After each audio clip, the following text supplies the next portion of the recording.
Príjem sa pre banku dokladuje rôznymi spôsobmi a to podľa toho, kde pracujete, čo pracujete, u koho pracujete, ako pracujete. No, samozrejme usilovne, to ja viem, že usilovne pracujete. Ak ste hasič, vojak, policajt, potrebujete potvrdenie o príjme od vášho zamestnávateľa, nie na hociakom tlačive zamestnávateľa, ale na konkrétnom tlačive konkrétnej banky, od ktorej ideme žiadať hypotekárny úver, plus výpisy z účtu, kde vám chodí príjem z toho účtu.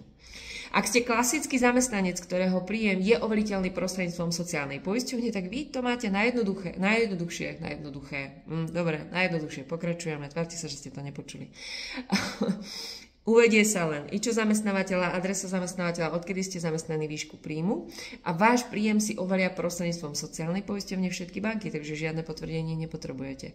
Živnostníci, tí sú zasa komplikovaní, nie len vy, ale ja som živnostník, takže áno, my živnostníci, my sme taká komplikovaná skupina, takže my potrebujeme potvrdenie o bezdĺžnosti z daňového úradu, ktoré sa vo väčšine prípadov vyžiadava elektronicky, vyžiada vám to účtovníčka, za toto potvrdenie zaplatíte 2,50 € a trošku to trvá, niekedy týždeň, niekedy 2 týždne, takže potrebujeme to trošičku my živnostníci do tých našich hypoték riešiť trošku skôr, plus celé daňové priznanie, doklad o zaplatení dane, plus faktúry alebo výpisy z účtu aspoň za posledných 6 mesiacov.